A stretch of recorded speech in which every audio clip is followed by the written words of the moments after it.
الرحمة المساوي هورا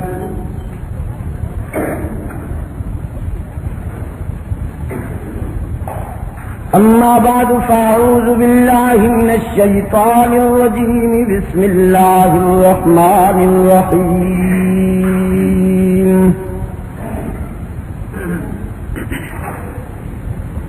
وما أرسلناك إلا رحمة للعالمين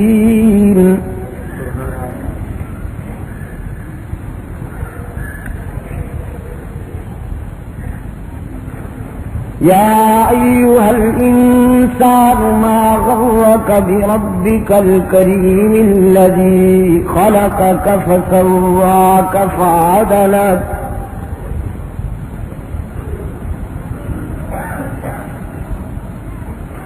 الذي خلقك فسواك فعدلك في أي صورة ما شاء ركبك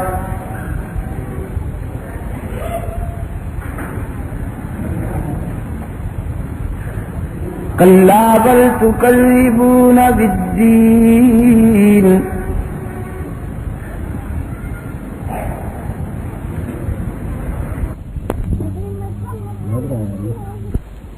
فطرت وإذا الكواكب انتثرت وإذا البحار فجرت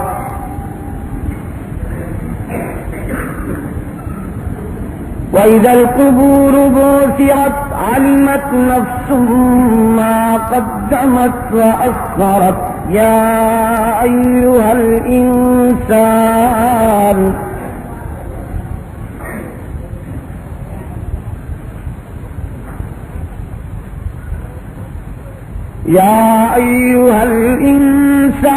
ما غرك بربك الكريم الذي خلقك فسواك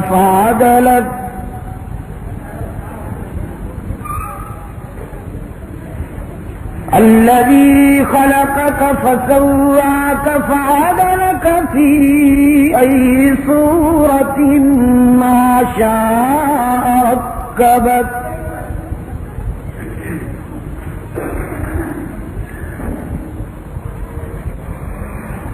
كلا بل تكذبون بالدين وإن عليكم لحافظين كراما كاتبين يعلمون ما تفعلون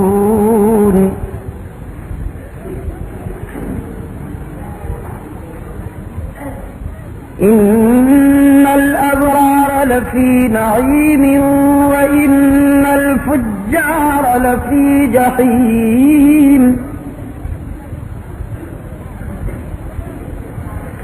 يصلونها يوم الدين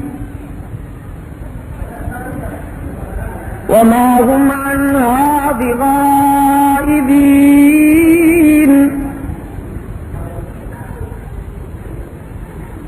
وما أدراك ما يوم الدين ثم ما أدراك ما يوم الدين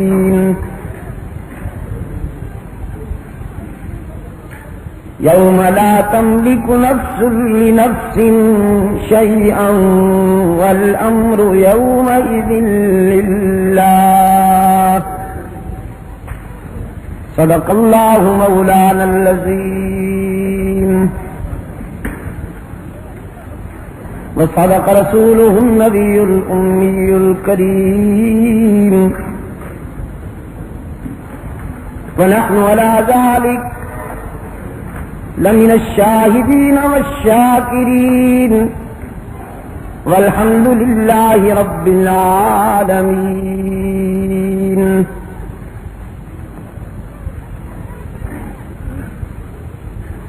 بزرگان محترم اور عزیز دوستو،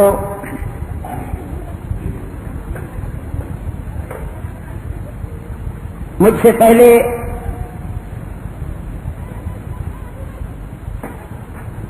آپ کے سامنے رفیق مکرم علامہ شاکر صاحب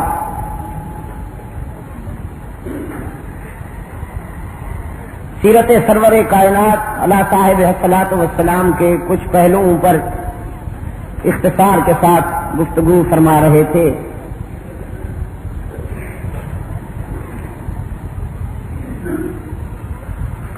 میں نے جو کچھ عرض کرنا ہے اس کے لیے ایک مختصر سی آیہ کریمہ کا میں نے سہارا لیا ہے.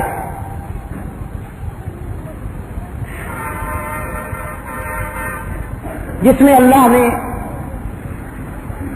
اپنے پیغمبر فخر رسول مولا کل امام الانبیاء والمرسلین خاتم النبیین والمعصومین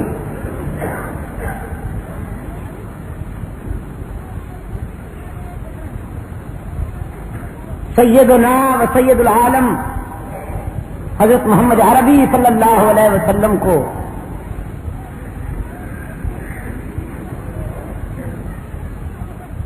کائنات کے لیے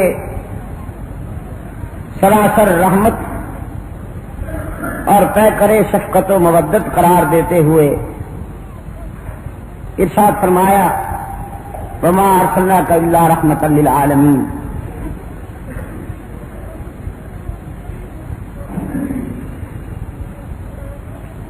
چونکہ ربیع الاول ہے اور ربیع الاول اپنے دامن میں بہت سی یادیں سمیٹ کر آتا ہے. اس مہینے کی سب سے بڑی یاد یہ ہے کہ اسی مہینے میں بہار اولین نمود پذیر ہوئی جس سے کہ انسانی فکر و نظر کی دھرتی آباد ہو گئی. اور پھر اسی مہینے میں رحمت عالم صلی اللہ علیہ وسلم نے عالم جاودانی کو سفر فرمایا.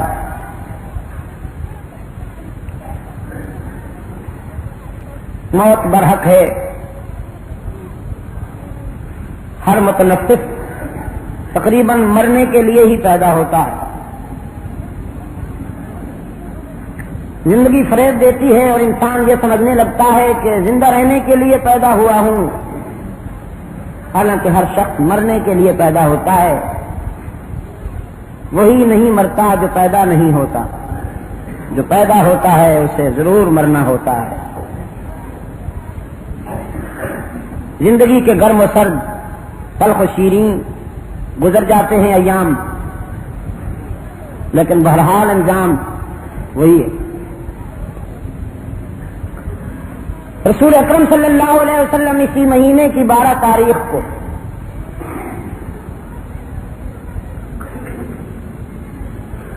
وصال فرماتے ہیں اور بیشتر روایات کے مطابق اسی مہینے کی 9 تاریخ کو آپ صلی اللہ علیہ وسلم پیدا ہوتے ہیں. اللہ نے اپنے محبوب کی قیادت کو رحمت سے معنون کیا ہے، جبکہ اسلام میں عسکری مزاج بھی ہے. ایک رحمت کا مفہوم یہ سمجھا جاتا ہے کچھ لوگوں کے ہاں کہ صاحب بڑی جمالی شخصیت ہے، تھپڑ مارو تو ایک رخ پہ تھپڑ کھا کر دوسرا رخ پیش کر دیتی ہے، بڑی جمالی شخصیت ہے. ایک یہ تصور ہے. معاف کیجیے گا، اسلام میں یہ تصور نہیں ہے. اسلام شفقت کا بھی باوقار مفہوم رکھتا ہے، جس میں کہ فکر کی آبرو مجروح نہ ہونے پائے. معاف کرنا بھی جانتا ہے اسلام، اور معاف کرنا یوں جانتا ہے کہ اسلام کے فرعون ابو جہل کے بیٹے کو سینے سے لگا لیتا ہے. اس سے بڑھ کر عفو درگزر کی تاریخ میں کوئی کیا نظیر پیش کرے گا. لیکن اسلام بدر و احد میں اور یرموک و تبوک اور قادسیہ میں اور مدائن میں ڈٹ جانا بھی جانتا ہے.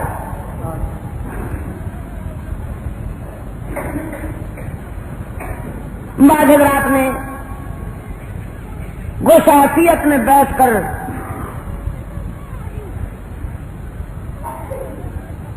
معطر فضاؤں میں تعویذ گنڈے لکھنے والوں کو اسلام کا نمائندہ سمجھ رکھا ہے. دوستو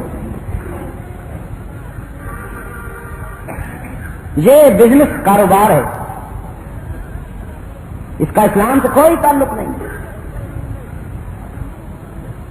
اسلام یہ ہے، اسلام کا نمائندہ وہ ہے کہ جو مسلح سے آئے تو اس کی عبادت سے خدا کے فرشتے رشک کرے، اور جب میدان میں اترے تو صفیں الٹ کے رکھ دے.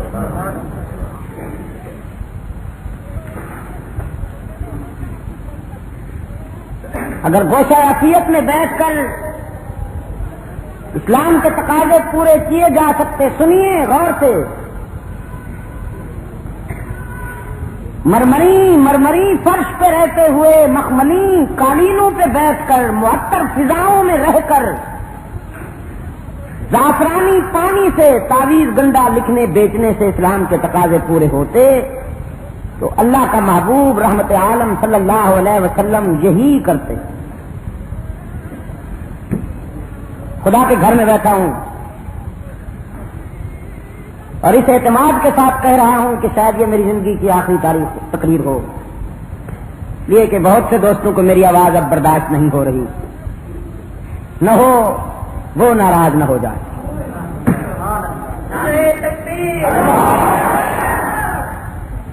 میں سب کی غضبناک نگاہیں سہ سکتا ہوں، میں سب کی جبینوں پر جلالی سلوٹیں سہ سکتا ہوں، لیکن اس کا غضب برداشت نہیں کر سکتا. میں چاہتا ہوں کہ حشر میں رسول اللہ کے سامنے نمک حلالوں میں کھڑا ہو جاؤں. میری دعا ہے کہ حشر میں مجھے اللہ اپنے محبوب کی چشم غضب سے بچا لے. جب تک جان میں جان ہے وہی کہوں گا جو میرے ضمیر کی آواز ہے. میں اس انسان کو بدنصیب سمجھتا ہوں کہ جس کا ضمیر مفادات کی تہ میں دب جائے. بڑا بدنصیب انسان ہے. رسول اکرم صلی اللہ علیہ وسلم کی سیرت طیبہ میں اور آپ کی بیدار زندگی میں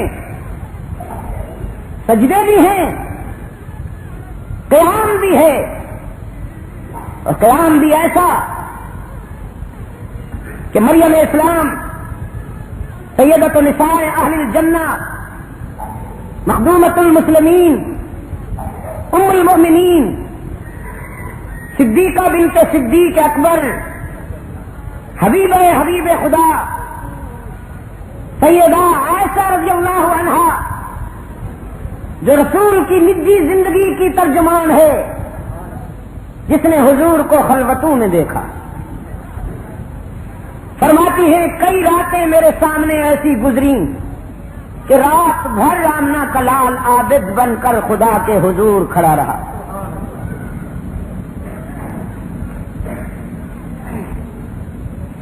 ایک رات تو پوری کسی ایک آیت پہ گزار دی، کسی ایک آیت کو دہراتے رہے اور اشک بہاتے رہے، روتے رہے اور یہی ایک آیت دہراتے رہے کہ ان تعذبهم فإنهم عبادك. اللہ اکبر. ان تعذبهم فإنهم عبادك. خدا بندہ اگر میرے گناہگار امتیوں کو تو ان کے گناہوں کی سزا دینے لگے تو تجھے روک بھی کوئی نہیں سکتا.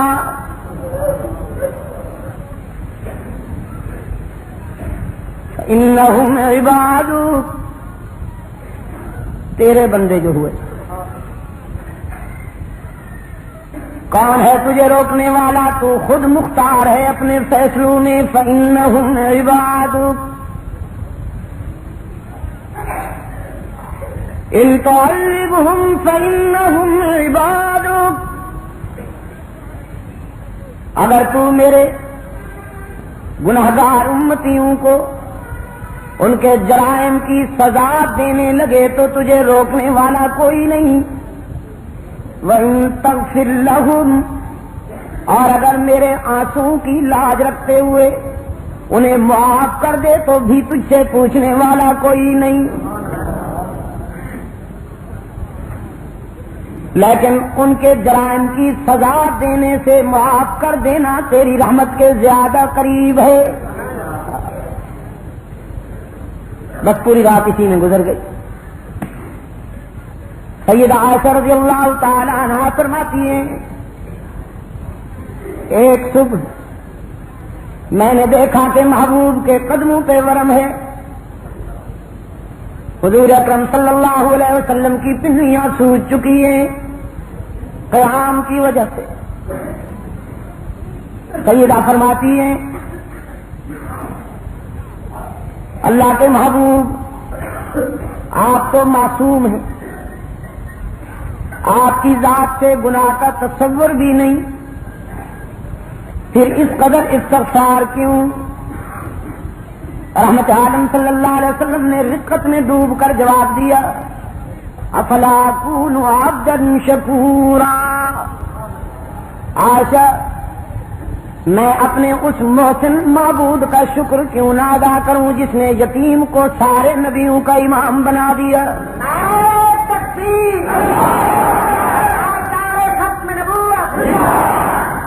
اس نے کرم کرنے میں کوئی کمی کی ہے کہ میں شکر کرنے میں کمی کروں؟ حضور نے سجدے بھی کیے، مانتا ہوں، رکوع بھی کیے، جانتا ہوں، قیام بھی فرمایا، معلوم ہے، روزے بھی رکھے، نوافل ادا کی، فرائض واجبات کے علاوہ نوافل ادا کی، وہ انداز عبادت جسے ہم سنت سمجھ کر پورا کرتے ہیں، یہ سب کچھ صحیح، لیکن فوجی لباس میں سج دھج کے میدان میں بھی آئے،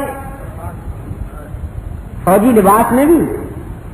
حضرت صدیق اکبر رضی اللہ تعالیٰ عنہ فرماتے ہیں بدر میں نے اپنے محبوب کو جب فوجی لباس میں دیکھا تو بس دیکھتا ہی رہا، نظر ہٹنے نہیں پاتی تھی، میرا محبوب فوجی لباس میں اتنا خوبصورت نظر آ رہا تھا کہ بس اللہ کے فرشتے بھی رشک کریں، لیکن فوجی انداز میں بھی، عسکری زندگی میں بھی، جس کے عسکری مزاج پہ بھی رحمت غالب ہو، عفو و درگزر غالب ہو، وہ صرف محمد عربی ہے صلی اللہ علیہ وسلم، ورنہ بہت کم لوگ ہیں جو میدان جنگ میں بیلنس برابر رکھ سکیں۔ طبیعتوں میں جلال آ جاتا ہے، طبیعت میں جلال آ جاتا ہے، بڑے بڑے حوصلے والے بھی مزاج پہ قابو نہیں پا سکتے، لیکن سرکار دو عالم صلی اللہ علیہ وسلم پر ایک کافر کی تلوار اٹھتی ہے، وہ حملہ آور ہوا میدان جنگ میں،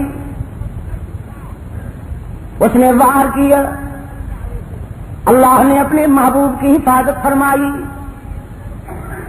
اس کا وار خطا ہو گیا، اب رسول اکرم صلی اللہ علیہ وسلم کی شمشیر کی زد میں وہ آیا، محبوب خدا نے تلوار اٹھائی لیکن اٹھی ہوئی تلوار کو روک لیا اور اپنے پیچھے کھڑے ہوئے فاروق کو اپنی تلوار دی رحمت عالم صلی اللہ علیہ وسلم نے، اور فرمایا عمر اس سے تم نمٹو، یہ لو میری تلوار اور اس سے تم نمٹو۔ فاروق اعظم رضی اللہ تعالیٰ عنہ نے اپنے قائد کی تلوار لی اور حرف کیا حضور میں تو ضرور نمٹوں گا، لیکن آج میری آرزو تھی کہ میں شمشیر نبوت کے جوہر نبی کے ہاتھوں سے دیکھوں، آج میں چاہتا تھا کہ آپ کے وار کی زد میں کوئی کافر کٹ کر گرے اور اس کی طرف دیکھ کر میں اپنے جذبہ جلالت کو تسکین پہنچاؤں۔ سرکار دو عالم صلی اللہ علیہ وسلم نے فرمایا عمر یہ تمہاری آرزو ہے نا، لیکن تم جانتے نہیں ہو کہ نبی کا قاتل اور نبی کا مقتول، نبی کو شہید کرنے والا اور نبی کے ہاتھوں سے مرنے والا سب سے بڑا بدنصیب اور دائمی جہنمی ہوتا ہے۔ جو نبی کو شہید کرے وہ بھی دائمی جہنمی، اور جو نبی کے ہاتھوں سے مارا جائے وہ بھی دائمی جہنمی۔ تو میرے عمر، محمد انسانوں کو جہنم میں دھکیلنے نہیں آیا، جہنم سے نکالنے آیا ہے۔ میرے ہاتھوں سے مارا گیا تو مارا جائے گا، تم اس سے نمٹو۔ آج میرا جی چاہتا ہے سب پیار کی باتیں کریں، آج جمالیاتی باتیں کریں۔ عزیزان گرامی،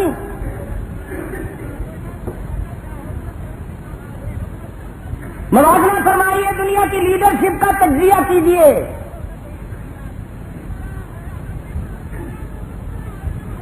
اور پھر مجھے کسی انقلابی کی زندگی میں یہ ذوق دکھائیے کہ جس سے رضاکار پوچھیں دشمن قابو میں آ جائے تو پھر کیا کیا جائے۔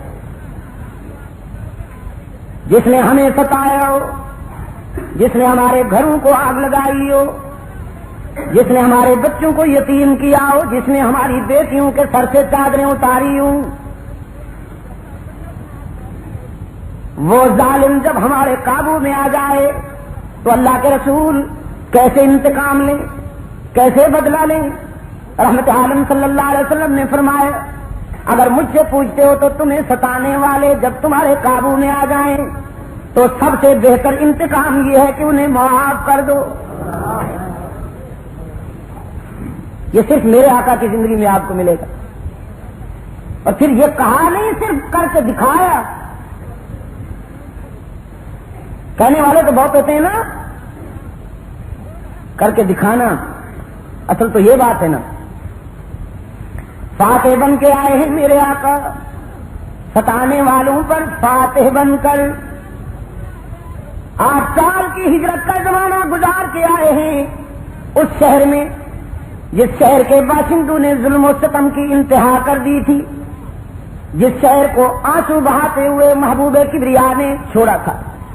ہجرت کی شب حضرت صدیق اکبر رضی اللہ تعالیٰ عنہ فرماتے ہیں میرے محبوب جب مکہ چھوڑ رہے تو بیت اللہ پر بار بار نظر پڑتی اور آنکھیں برستی۔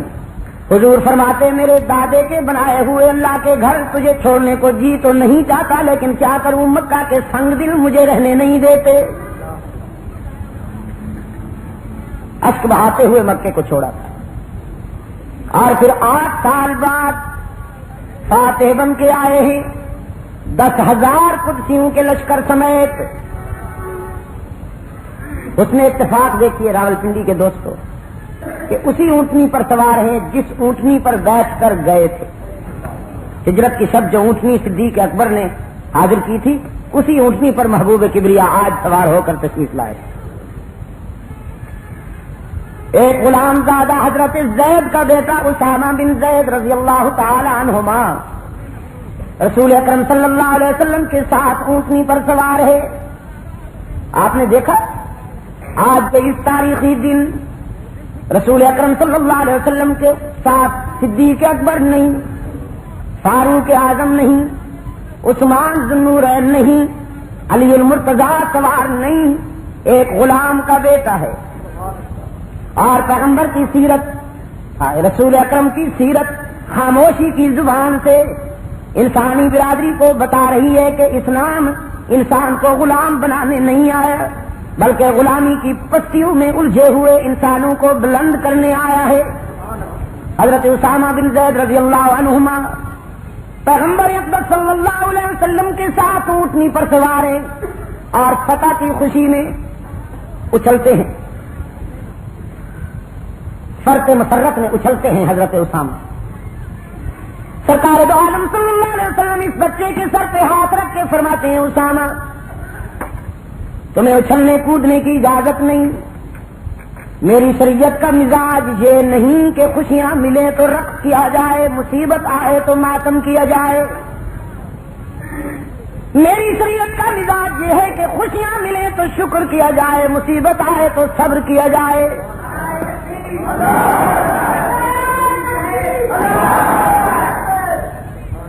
یاد کرو گے نا, بھول تو نہیں جاؤ گے. پھر کوئی مذہب کے نام پہ چھری خنجر لے کے ہماری سڑکوں پہ آئے, کوئی بات نہیں جی, رواداری ہونی چاہیے, اپنا اپنا مذہب ہے.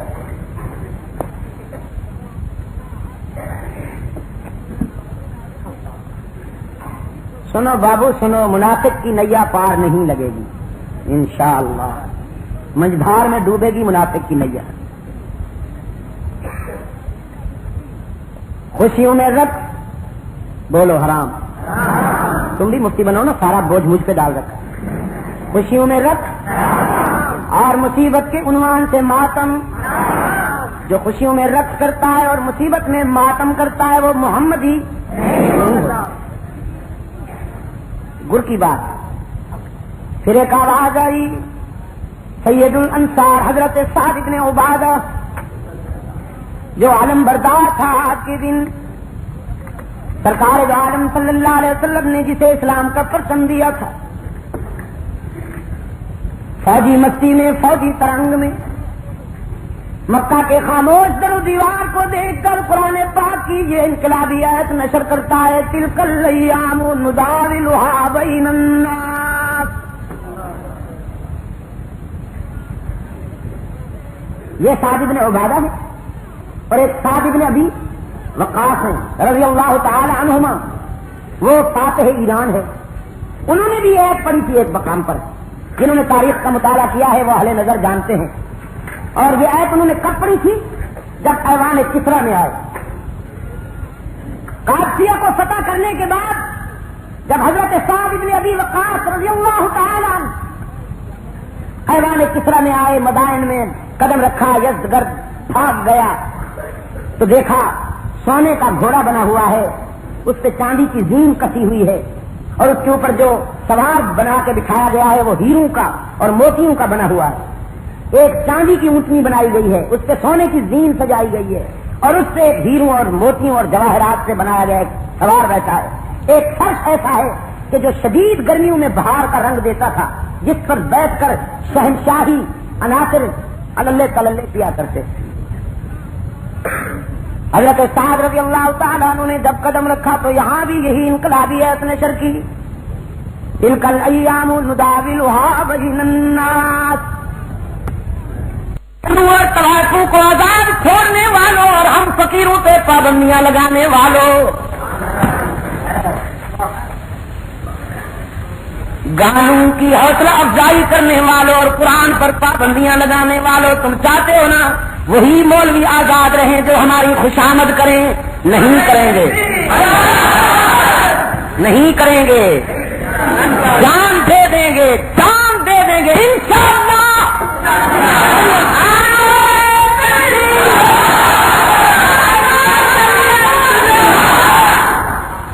تم سمجھتے ہو شیخ القرآن مرحوم فوت ہو گئے, مفتی محمود فوت ہو گئے, اور جب باقی بچے وہ سب بے ضمیروں کا ٹولہ ہے, ان کو خرید لیا جائے گا. غلط فہمی ہے مائی ڈیئر. تلک الایام نداولها بین الناس. قرآن آج بھی انسانی دل و دماغ سے دستک دے رہا ہے کہ راحتوں اور خوشیوں میں اپنے موسم کو نہ بھول جاؤ. یہ راتیں اور دن تمہاری نہیں کسی اور کے قبضے میں ہے, وہ انہیں پھیرا کرتا ہے. رحمت عالم صلی اللہ علیہ وسلم نے فرمایا, جسے آنسو ملے ہیں اسے کہو مایوس نہ ہو کہ وہ خوشیاں دے سکتا ہے, جسے راحتیں ملی ہیں اسے کہو تکبر نہ کرے کہ وہ رلا بھی سکتا ہے. کیوں بابو اڑ گئے ہیں بہت بڑے بڑے کہ نہیں اڑے؟ نو شیرواں کے در پہ لکھا تھا بآب زر, اس منزل غریب کے ساکن کہاں گئے. اور غرور تھا نمود تھی ہٹو بچو کی تھی صدا،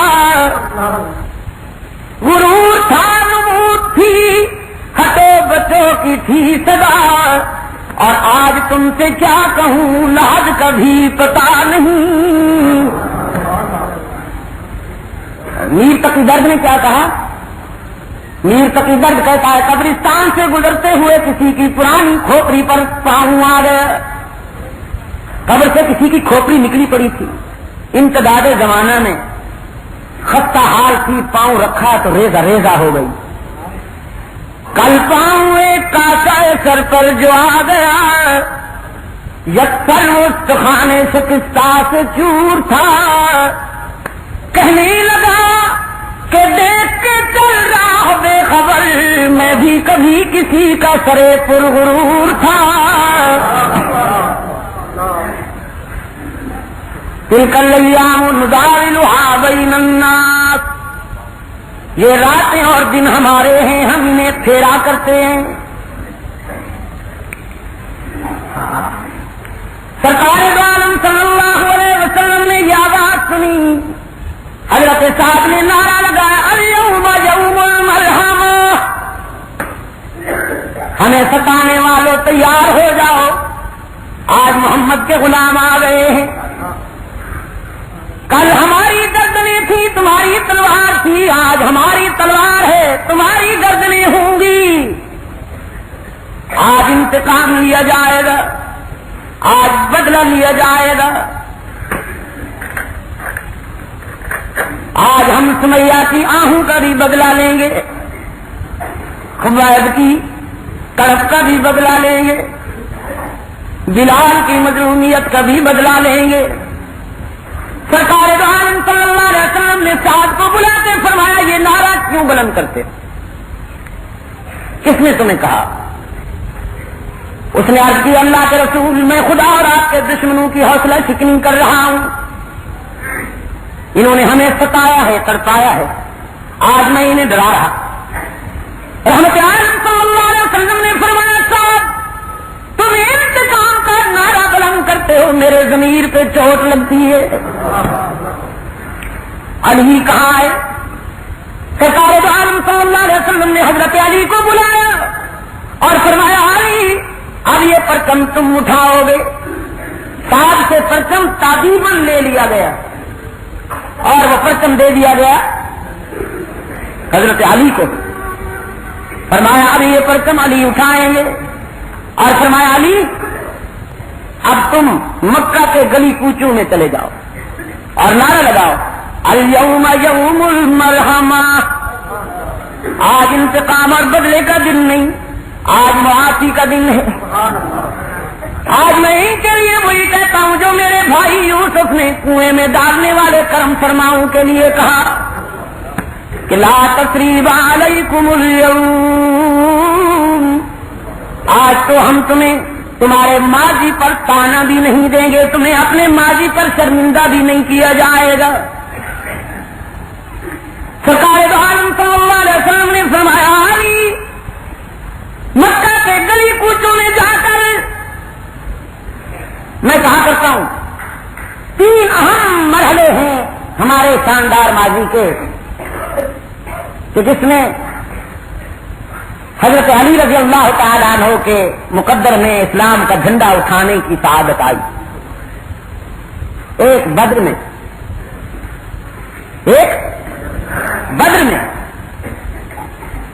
جب حضور اکرم صلی اللہ علیہ وسلم کو اطلاع ملی کہ اسلام کا پرچم بردار شہید ہو اور پرچم گر گیا، اب فرمائیے ہم کسے پرچم دیں اور کون سا کپڑا پرچم کی حیثیت سے بلند کریں، کیونکہ پرچم بڑی نازک چیز ہوتی ہے۔ آقا فرمائیے۔ سرکار دو عالم صلی اللہ علیہ وسلم خیمہ میں تشریف لے گئے، کچھ دیر کے بعد ام المومنین حضرت سیدہ عائشہ رضی اللہ تعالی عنہا کی اوڑھنی لائے، سیدہ عائشہ کی چادر لائے، فرمایا علی کہاں ہے؟ حضرت علی رضی اللہ تعالیٰ عنہ نے عرض کیا حاضر ہوا کا۔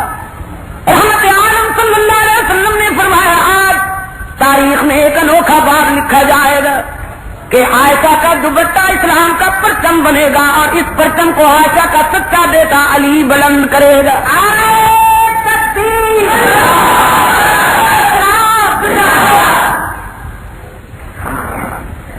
میں اسی لیے کہا کرتا ہوں نا کہ شرف تیرے دوپٹے نے یہ جنگ بدر میں پایا کہ اسے پرچم بنا کر مخبر صادق نے لہرایا. سیدہ عائشہ رضی اللہ تعالی عنہا کو جانتے ہیں آپ؟ ہے پتا کہ عائشہ کون ہے؟ جس کے بستر سے قرآن اترتا رہا. کچھ تعارف ہے؟ حضرت عائشہ کو جانتے ہو؟ ہاں، جس نے کئی مرتبہ جبرائیل امین کو اصلی حالت میں دیکھا. سیدہ عائشہ رضی اللہ عنہا جس کو گالیاں دینا فیشن بن چکا ہے. آج کتابیں لکھی جاتی ہیں سیدہ عائشہ کے خلاف، گالی گلوچ ہوتا ہے اور نام لیا جاتا ہے. صاحب مذہبی رواداری ہونی چاہیے. ہم صحابہ کے فضائل بیان کریں تو برداشت نہیں ہوتے اور وہ صحابہ کو گالیاں دے تو کوئی بات نہیں ہے، مذہبی رواداری ہونی چاہیے. جانتے ہو اپنی والدہ اپنی ماں کو سیدہ عائشہ رضی اللہ عنہا کو کئی مرتبہ جبرائیل امین نے آ کے کہا محبوب کبریا سے، محمد عائشہ سے کہہ دو کہ خدا سلام کہتا ہے. یہ میں میر انیس کا مرثیہ نہیں پڑھ رہا ہوں، میں ابن جریر اور واقعی کی بدبودار روایات پیش کر رہا ہوں. یہ بخاری اور مسلم اور ابو داؤد اور ترمذی کا جگر پیش کر رہا ہوں. سیدہ عائشہ رضی اللہ عنہا جس پر منافقین نے الزام لگایا تو خود خدا عائشہ کا وکیل صفائی بن گیا. اسی لیے تو میں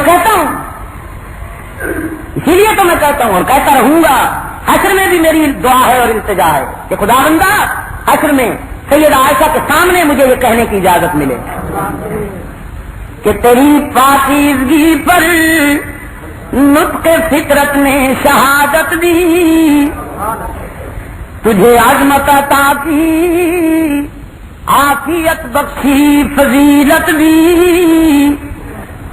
خدائے لم یزل کا بارہا تجھ پر سلام آیا، مبارک ہیں وہ لب جن پر ادب سے تیرا نام آیا. اور رسول اللہ نے رکھا ہے صدیق کا لقب تیرا، رسول اللہ نے رکھا ہے صدیق کا لقب تیرا. فقط عرشی نہیں عرشی بھی کرتے ہیں ادب تیرا. اور شرف تیرے دوپٹے نے یہ جنگ بدر میں پایا کہ اسے پرچم بنا کر مخبر صادق نے لہرایا. تیرا حجرہ امین خاص ہے ذات رسالت کا، بساط ارض پر ٹکڑا یہی ہے باغ جنت کا، کہ اسی میں رحمت للعالمین رہتے ہیں. تیرا حجرہ ہے جس کو گنبد خضرا بھی کہتے ہیں. میرے عزیز دوستو، بدر میں بھی یہ سعادت امیر المومنین حضرت علی المرتضیٰ کے حصہ میں آئی کہ انہوں نے اسلام کا جھنڈا بلند کیا. خیبر کے آخری مرحلے پر بھی جھنڈا پھر انہی کے ہاتھ میں آیا اور فتح مکہ کے دن بھی پرچم سیدنا حضرت علی المرتضیٰ رضی اللہ تعالیٰ عنہ کے ہاتھ میں دیا گیا. میں تو کہا کرتا ہوں، میں نے اس دن اسلام آباد میں بھی دعوت دی ہے، کراچی میں بھی دعوت دی ہے، لیکن مجھے سمجھ میں نہیں آتی یہ بات کہ میری یہ باتیں کیوں اچھی نہیں لگتی دوستوں کو، بلکہ ہضم نہیں ہوتی. میں نے کہا اتحاد کی میں دعوت دیتا ہوں، آئیے اتحاد کا مظاہرہ کریں، اتحاد کا مظاہرہ کریں. ملک میں کوئی ایسی نمائندہ کانفرنس بلائی جائے کہ وہ بھی آئیں، میں بھی آتا ہوں. میں مقام علی المرتضیٰ بیان کرتا ہوں، میں مقام حسین بیان کرتا ہوں، میں مقام فاطمہ زہرا بیان کرتا ہوں رضی اللہ عنہم، اور وہ مقام صدیق و عمر عثمان بیان کریں. وہ مقام صدیقہ ایسا بیان کریں اور اس طرح ہم اتحاد کا مظاہرہ کریں اور ہماری دینی اخوت کی بنیاد پڑے. لیکن یہ تو پھر کوئی اتحاد نہ ہوا کہ ہم اہل بیت کی محبت کو جزو ایمان سمجھیں اور وہ صحابہ کو گالیاں دیں. سرکار عالم صلی اللہ علیہ وسلم نے فرمایا علی جاؤ مکہ والوں سے کہہ دو ان کے دروازوں پہ جا کر کہ ڈرنے کی ضرورت نہیں. آج آمنہ کا لال تمہیں نہیں آیا معاف کرنے کے لیے آیا ہے. ہاں تم ڈرتے کیوں ہو؟ باہر تو آؤ دیکھو کون آیا ہے. آج ذرا دیکھو تو صحیح. آج تمہارے شہر میں کوئی آدم خور شہنشاہ نہیں آیا، اللہ کا محبوب آیا ہے. اللہ کا محبوب صلی اللہ علیہ وسلم کہ جس کے سراپے کو دیکھ کر فطرت پکارے کہ یہ امامہ کی سجاوت، یہ جبین روشن، یہ قبائے عربی اور یہ نیچا دامن، مردہ بھی دیکھے تو کر چاک غریبان کفن، اٹھ چلے قبر سے بےتاب زباں پر یہ سخن، مرحبا سید مکی مدنی عربی، دل و جاں باد ہدایت سے عجب خوش لقبی. مولانا عبد الرحمن جانی نے کیا کہا کہ منام دل بجمال تو عجب حیرانم، اللہ اللہ کی جمالت بدی بلا جبی، چشم رحمت بکشا سوئے من انداز نظر، اے قریشی لقبی ہاشمی و مطلبی. اور اب راولپنڈی والوں، عاشق رسول برے صغیر میں مجاہد سربکف امیر شریعت سید اللہ شاہ بخاری کا بھی بارگاہ رسالت میں نذرانہ عقیدت سن لیجیے. اور دعوت دیتا ہوں میلاد خانوں کو کہ سارے دیوان اکٹھے کر کے لائیں، بخاری کے شعر ایک شعر کا تو مقابلہ کر کے دکھائیں. فرماتے ہیں ہزار صبح بہار از نگاہ می چکدش، ہزار صبح بہار از نگاہ می چکدش، جنوز سائے زلف سیاہ می چکدش. معنی کا لطف وہی اٹھائیں گے جنہیں فارسی آتی ہے، ترجمے کا وقت نہیں ہے. چمن چمن گل و نسریز اب سے رخ زدی، چمن چمن گل و نسریز اب سے رخ زدی، سبت سبت گل خندان راہمی چکدش. یہ کیسا حسین ہے کہ جس راستے سے گزر جائے نرسریاں ابل پڑے. یہ کیسا حسین ہے کہ جس راستے سے گزر جائے پھول مہک اٹھے. وہ پیشگاہ جمالت جلال کر بسجود، میں اسی درویشی پہ کیوں قربان نہ جاؤں کہ جس کی کلندری کے حضور سکندری سر جھکائے ہوئے نظر آتی ہے. بس ایک گاہ جلال کر بسجود کہ خندات تبسم کے جامی چکدش. ہاں فرماتے ہیں صدا آفتاب بزیر گلی نیرخشد، صدا آفتاب بزیر گلی نیرخشد، دل کے فقر کے گویم کے ماہمی چکدش. میں اس یتیم کی درویشی پر کیوں قربان نہ جاؤں کہ جس کے دامن میں ستارے اور چاند پروئے گئے ہیں،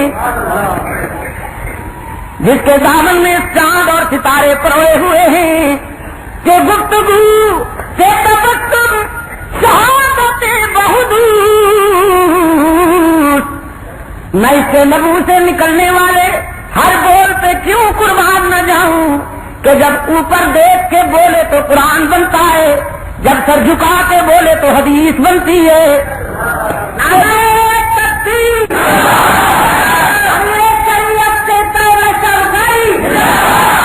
گفتگو تو تبسم شہادت بہدور زنور چہرہ کے دمرا گواہی چکداس۔ اور اللہ اکبر فرماتے ہیں نگاہ کنید ببخت بلند بے وزنے، اس غمزدہ 40 سال کی غمزدہ بیوہ کے مقدر کو دیکھو، نگاہ کنید ببخت بلند بے وزنے کہ از کنارے غریبت کے ماہی چکدش۔ اس کے پہلو میں آسمان رسالت کا کیسا حسین سراج منیر چمکتا نظر آتا ہے۔ سیدہ خدیجہ 40 سال کی غمزدہ بیوہ، مقدر تو دیکھیے، اس کا نصیبہ تو دیکھیے کہ اس کے پہلو میں آسمان رسالت کا سراج منیر چمکتا نظر آتا ہے۔ وہ سراج منیر جو فخر رسول ہے، مولا کل ہے، ہادی سبل ہے، اللہ کا دلبر ہے، کونین کا سرور ہے۔ وہ سراج منیر جو ساتھی کوثر ہے، شاتی محشر ہے، برتر ہے، والا قدر ہے، انبیاء کا افسر ہے۔ آسمان ہدایت کا وہ سراج منیر جو حسین ہے، نازنین ہے، ماہجبین ہے، حسینوں میں احسن ہے، شریفوں میں اشرف ہے، جمیلوں میں اجمل ہے۔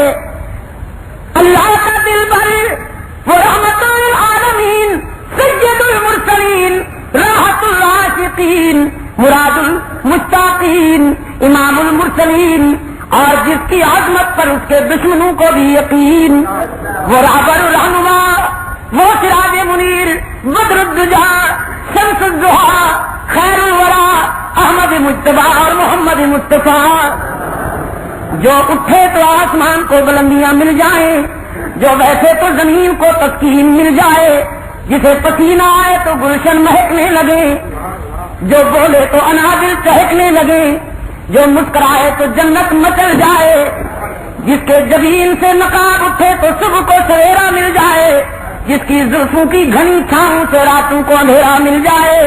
نگاہ کنید ببخت بلند بے وزنے کہ اب کنارے غریبت کے ماہی چکدش۔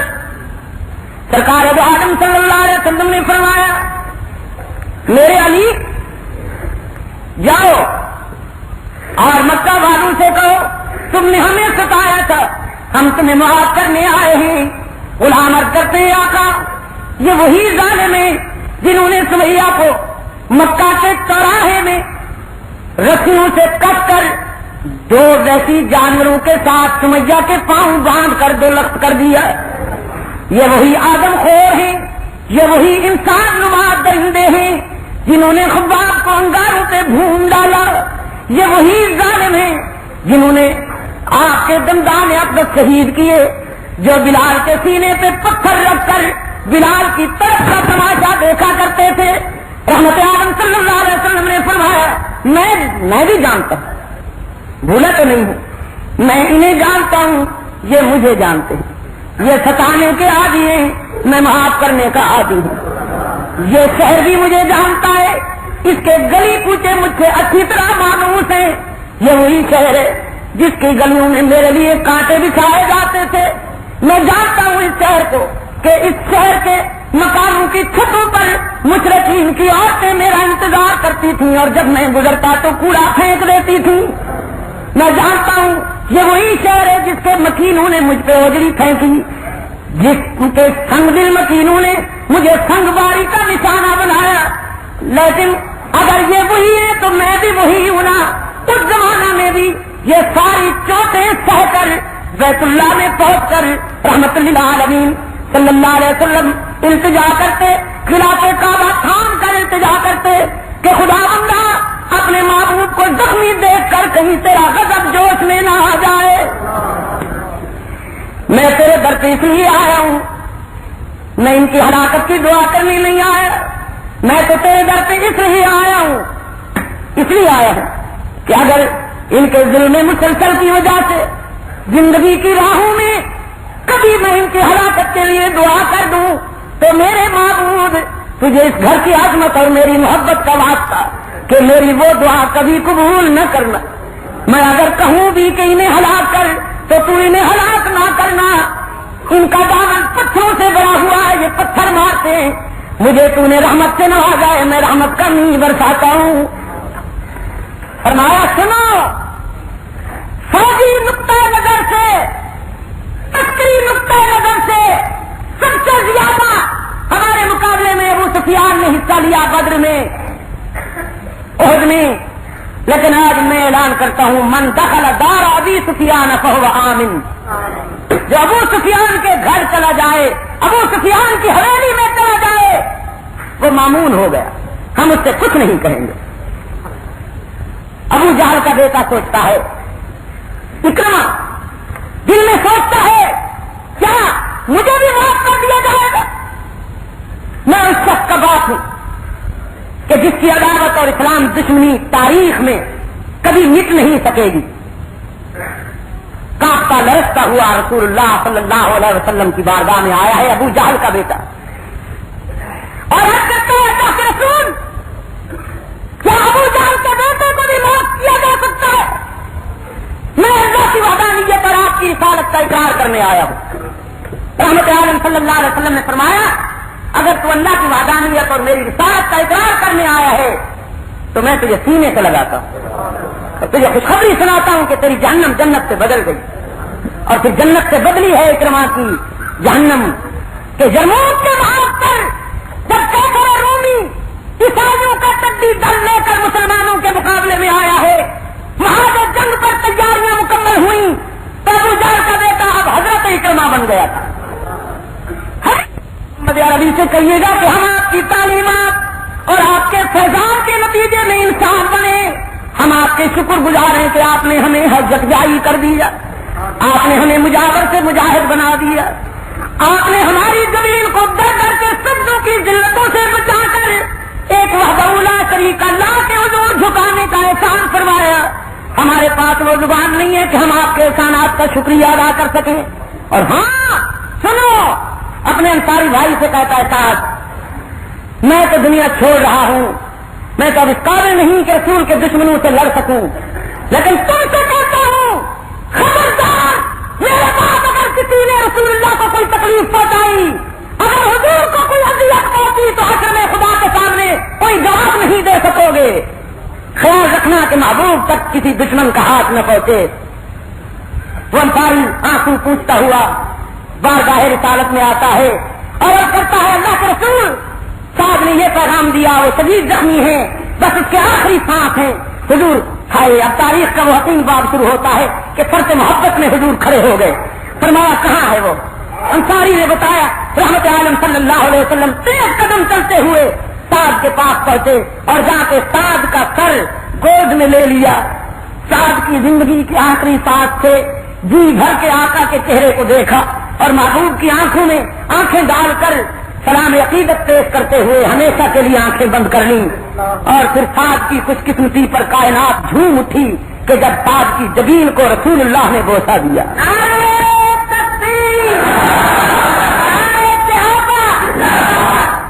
میرے عزیز دوستو، اللہ ہمیں انہی خوش نصیب لوگوں میں شامل فرمائے. اسلام انہی کا نام ہے، اسلام انہی کا نام ہے. سید اللہ صاحب مجھے افسوس ہے کہ وقت اجازت نہیں دیتا، بات کو یہیں ختم کرنے پر مجبور ہوں. اگر زندہ اور آزاد رہا تو پھر رات کو باتیں ہوں گی. پہلے تو اسرائیل کا خطرہ ہوتا تھا. بہرحال خدا کرے کہ ہمارے دوست ہمیں سمجھ جائیں. ہم تقریب کا پروگرام نہیں رکھتے، ہم تعمیر کا ذہن رکھتے ہیں. تقریب ان کے پروگرام میں ہے جنہوں نے اسلام آباد کا گھیراؤ کیا تھا. میں آج بھی کہتا ہوں تقریبی وہ ہیں جو خنجر اٹھا کر اور چھریاں اٹھا کر سڑکوں پہ مظاہرہ کرتے ہیں. ہمارا تو نقطہ نظر تعمیری ہے. ہم اس ملک کو امن و سکون کا گہوارہ دیکھنا چاہتے ہیں. آپ سمجھے کہ نہیں؟ رہی صحابہ کی بات تو صحابہ ہمارے ایمان کی بنیاد ہیں. ہم سب کچھ سہ سکتے ہیں لیکن صحابہ کے خلاف اگر کوئی بدکلامی کرے گا تو ہم برداشت نہیں کریں گے. یہ ہمارے ایمان کا مسئلہ ہے. کوئی صحابہ اور اہل بیت کے خلاف اگر تحریر یا تقریر میں بدکلامی کرے گا تو وہ ہم سے برداشت نہیں ہوگا. اس لیے کہ اسلام صحابہ کا نام ہے. اسلام تھیوری ہے, صحابہ پریکٹیکل اسلام ہے. یہ نواز درویش میں نے اس میں سید عطا اللہ شاہ بخاری کی خطابتی زندگی کی کچھ جھلکیاں دے دی ہیں پڑھے لکھے حضرات کے لیے. اس میں شادی کی خطابت کا حسن و جمال بہت کچھ ہوگا. یہ تقریر کے بعد میرے رفیق سے آپ کو ملے گا. اور یہ میری جماعت مجلس تحفظ حقوق اہل سنت جس کا میں خادم ہوں. مجلس تحفظ حقوق اہل سنت کو جانتے ہو؟ الحمدللہ, پھر تو میں بڑا خوش قسمت ہوں. آج اس وقت کراچی سے پشاور, کوئٹہ اور کشمیر تک مجلس تحفظ حقوق اہل سنت بلکہ انگلینڈ تک اللہ کے فضل و کرم سے اس کی آواز پہنچ رہی ہے. ہم صحابہ کرام کے وسیلے صفائی کی حیثیت سے جینا چاہتے ہیں اور صحابہ ہی کے عزت و ناموس کا پرچم اٹھائے ہوئے مرنا چاہتے ہیں. ہماری آرزو ہے کہ حشر میں ہمارا نام صحابہ کے رضاکاروں میں شامل ہو جائے.